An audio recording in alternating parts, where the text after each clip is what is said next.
Sweet girl. What you doing? Okay, photos. It is in here somewhere. It is coming up. We're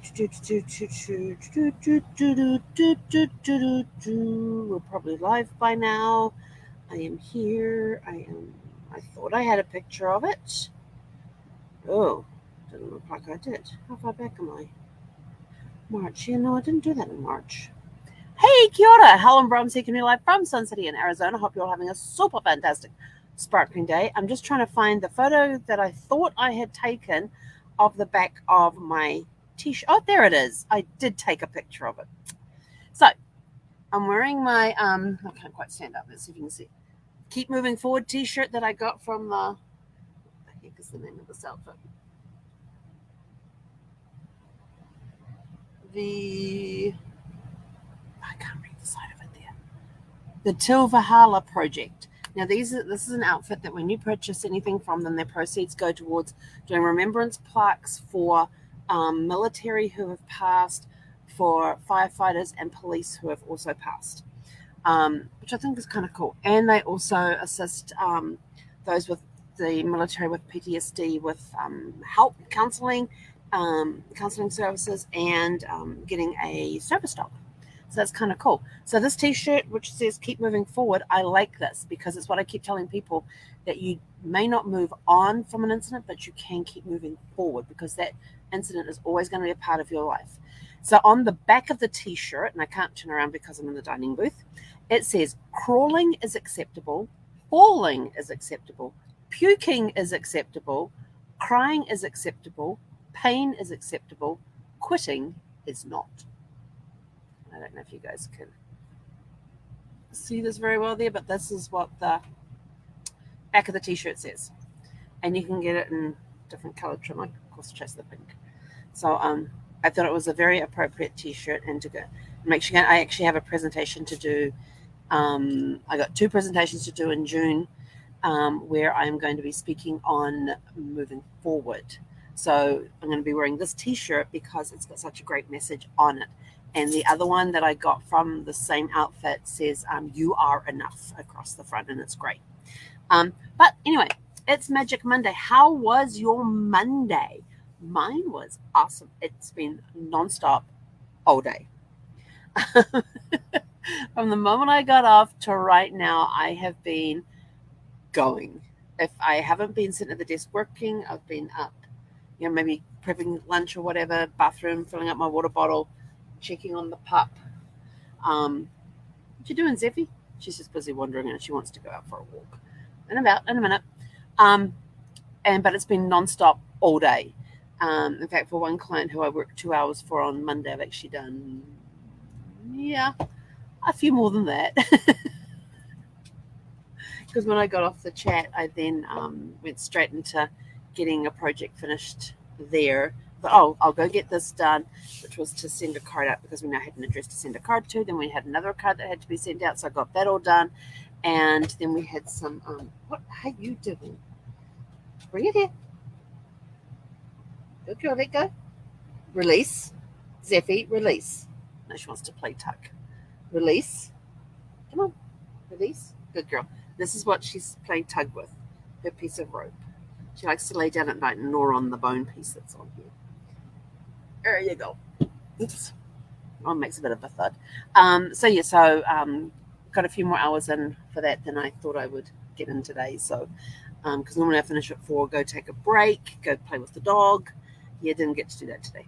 I just thought, while I'm doing this, I'm going to go do this. And now that I've finished that, I'm going to go do this one. And so it was just one of those things. So I finished about 15 minutes ago. I thought, time for a walk. And I thought, hang on, life first, then we can go for a walk. So it's been a very non-stop type of day. It was very steady on the help desk today. It was actually pretty good. I got a lot of stuff done. Even got to catch up with a friend of mine too who chatted in. So that was kind of cool as well.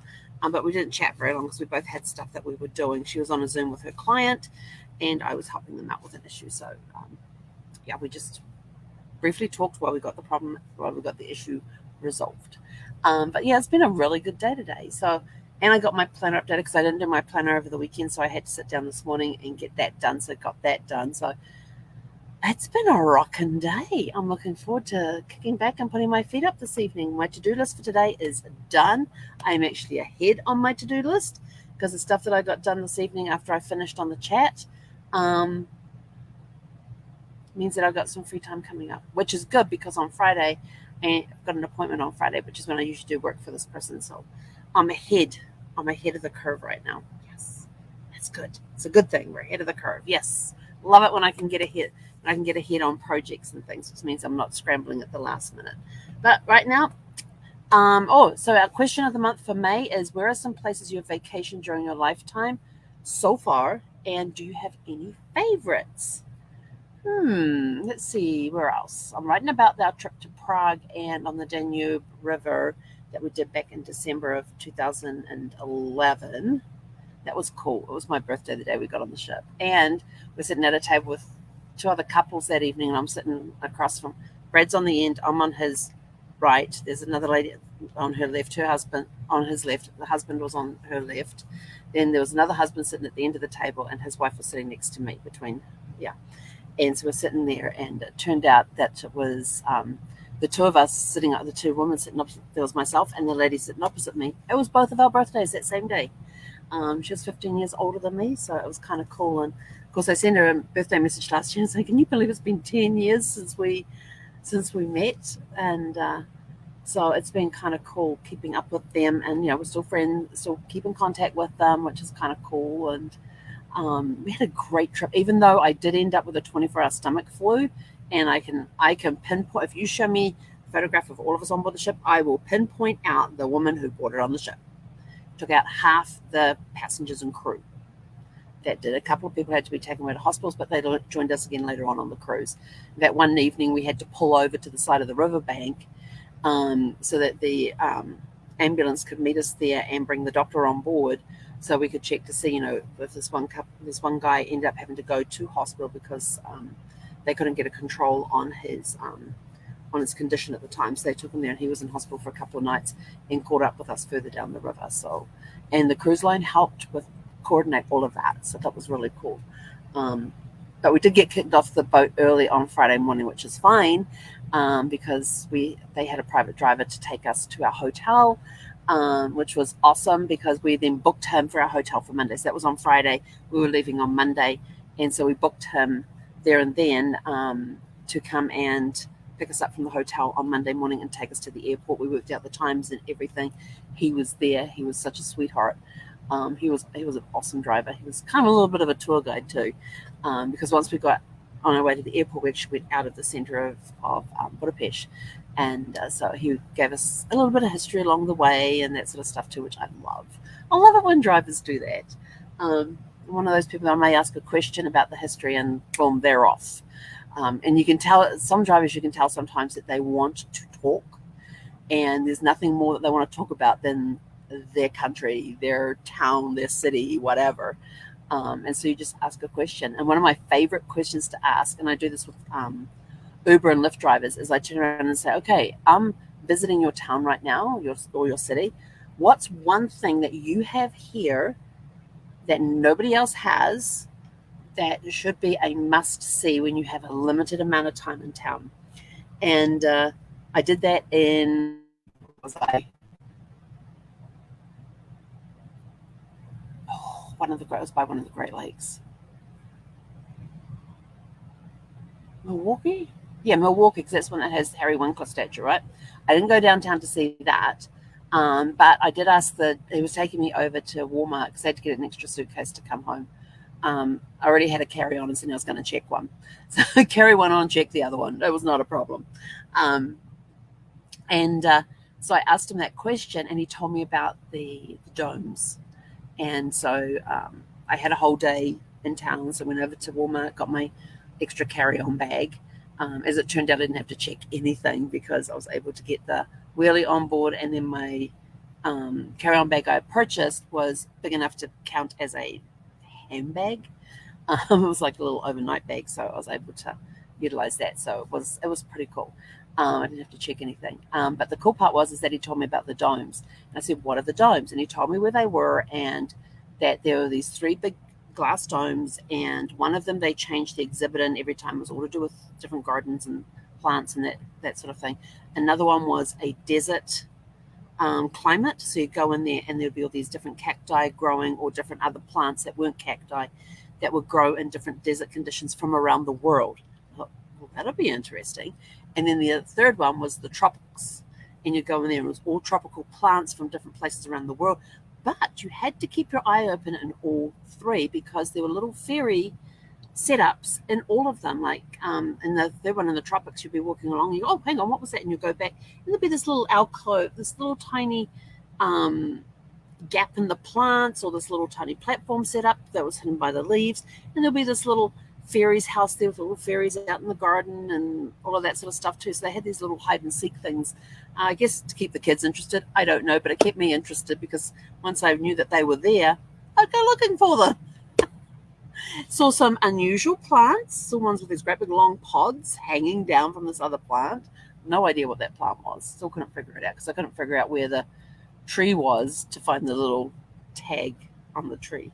But yeah, so I ended up going back to the hotel, getting everything packed up and organized, and then I got a lift. I got a lift this time and went over to the domes and asked the driver again. You know, anytime I get into a lift, especially if it's a place that I'm visiting, my question is always, what is something that I should see that tourists don't know about, or that is unique to your area? And it's interesting to see some of them that just sit there and go, let me think about that. And they're thinking about it for the entire drive and never give you an answer. And then other ones, you got to go see this, and then there's this, and da da da da da da. And what's one of the best local restaurants to go to that's not a chain? That's another good question if you're going out for dinner. Where can we go to get some good grub that is not, because for me, I don't eat spicy food. No spicy foods. That's a good local restaurant that is not a chain. That's another great question to ask. And you end up finding some really great hole-in-the-wall places that people will sort of look past and go, yeah, I ain't going in there. And you go in there and they have the most amazing food. I love those types of places. We did that in Philadelphia. We were on, it was, which Christmas was that? That was 2004. Yeah, it was Christmas 2004, and we were doing this road trip with my parents. And we were in Philadelphia, and we've been to see the Liberty Bell and Independence Halls. We've done that. We found the big marketplace there that they have. If you ever watch the movie National Treasure, they go into this place where there's all these different food things, and the girl that's with them goes and hides behind the counter. And the woman who's behind the counter with her sort of looks at her and she's, I'm just trying to get away from my ex-husband, makes out that she's been abused by him. And so she's just sort of like, is this what he looks like? And she goes, yeah. And so she's like, can I help you? She puts on this, like, I got your back, girl. I got your back. So that's that place. That's a great place. We did that for breakfast the next morning. And Brad and my dad sat at this Mennonite stand. There were these stools. And that's all it was just stool seating around this counter. And for like $5, they got this plate laden with food. And so Mum and I left Dad and Brad there, and we went off wandering. We found the little fruit tart things that have the Boston cream with the fruit tarts on, with the fruit on top and then the glaze. And so we sat there and ate that and had a cup of tea, and it was all nice. And the guys finally caught up with us and found us. But that day before, one of Brad's dreams that if we go to to do on his to-do list, that if we go to Philadelphia, he wants to have a real Philly cheesesteak from not a chain, not from a well-known spot, from something that is only known to the locals. So we had arrived, got settled up in our rooms, and we went. And before we went to Independence Hall, or after, I can't remember what at the moment. It'll come back to me later. And so Brad, as we're heading out, he turns around and he asks the doorman of the hotel. He said, and we were at the courtyard, which was right there on the town square. And he asks the doorman, I want a real Philly cheesesteak. Where do I go? He says, I want the best one in town. And the guy says, oh, you got to go to this place. He said, this is how you get, and gave us directions. We went over there. It was this packed hole-in-the-wall place. And you walk in, there was a counter down this side with stools that were all occupied. There was a counter over here, and that one was up against the wall. This counter over here had like maybe 10. There was like 10 stools on this counter, 10 stools on this counter. People were packed in there. Everybody knew what order they were in and everything else. And these guys are putting together chili cheesesteak, Philly cheesesteaks, as well as hot dogs. And they've got them like going up their arm. They've got the buns going up their arm as they're slapping in the meat into them and putting them together. And it was fantastic. It was really, really good food. We had a blast. We got our Philly cheesesteaks, and then we were like, let's get out of here. Went and sat in the car and ate them. They were really, really good. So we had a lot of fun with that one that day. But I asked me to take you there if I got back to Philadelphia. I would have no clue where to go. Brad got the directions. Mum and I sat in the back because we were in our minivan. Mum and I sat in the back, and Dad and Brad had the front seats, and Mum and I would just sit in the back there, and we'd come up with all sorts of plans and things. And that's how we ended up at the. There was one time we ended up before we got to Philadelphia, we actually ended up at the Harley-Davidson factory in York. I did not know it was there. We'd been to Gettysburg that morning. We'd left Virginia, we'd been to Gettysburg that morning, and we were on our way around the top part of Pennsylvania to get to Blue Ball. And Blue Ball was in Lancaster County. And so we were driving along there, and Mum and I had the road map out, and I'm just looking at the road map, and I see York, and I had Harley-Davidson factory, and I elbowed Mum, and I pointed to it. She goes, what's this? Dad would like that, wouldn't he? And she goes, oh, yes. And so I looked to see where we were on the map, and then I told Brad, and this was 2004, so we didn't have GPS back then. And so I looked to figure out where we were, and I said to Brad, hey, Brad, he goes, yes, coming up in about 5 miles, there's going to be this turnoff in York. And we said, we want to take that turnoff. It's just for a quick stop. We're just going to check this place. It was the place that we want to check out. And he's sort of like, where are we going? And I said, you'll see. And of course, as when we get to the thing, there's this huge sign there that says Harley-Davidson factory. And I said, oh, that's where we're going. Just follow the signs to get there. And Dad's sort of like, because my dad loves motorcycles. We're going to Harley-Davidson. So like, yeah. So we got in there, and we had arrived just in time to join a tour. So they took cameras off us because we weren't allowed to take cameras into the factory. They took cell phones off us. They were all locked into this secured cabinet. We were given the little Vox things where you have the earpieces on, the headsets on, so you could hear the person talking. Usually before you do the tour, they make you go and watch the movie. It's a 20-minute movie that you go watch. That's the history of Harley-Davidson. But we had arrived just in time for the tour, and if they made us do that, then we'd be waiting around for ages for a tour. So they took us on the tour.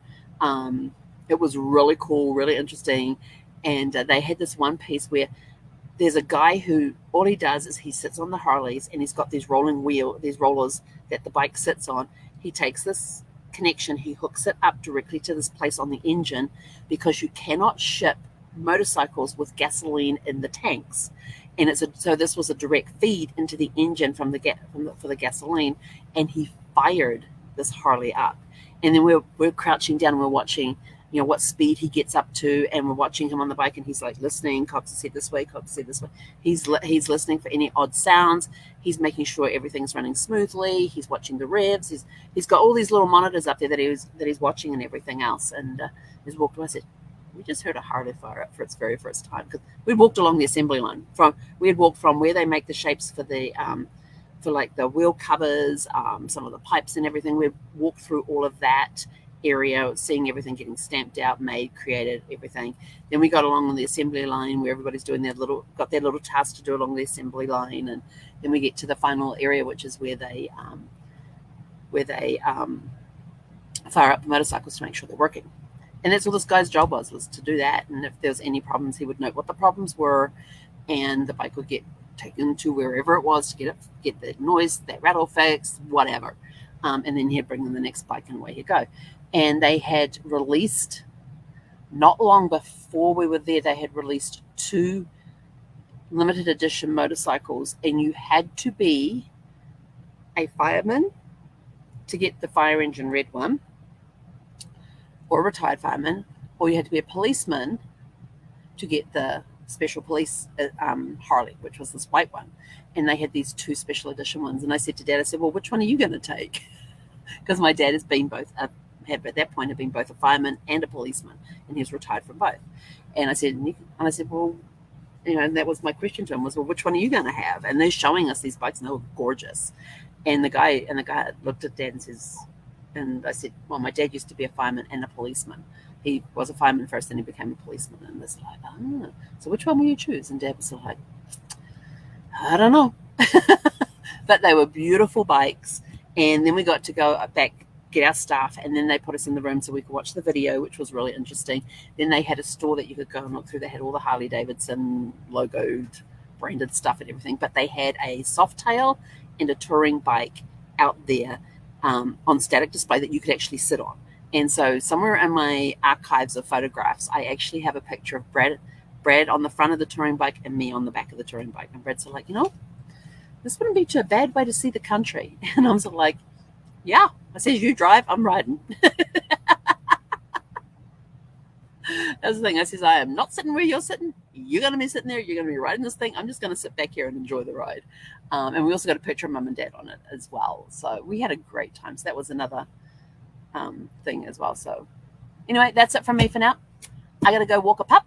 So go out, have a super fantastic, sparkling, magical Monday. Let us know in the comments below how your Magic Monday was, what sparks you got to light today. And we will catch you back here tomorrow for Tune Up Tuesday. Hey, Gonetta.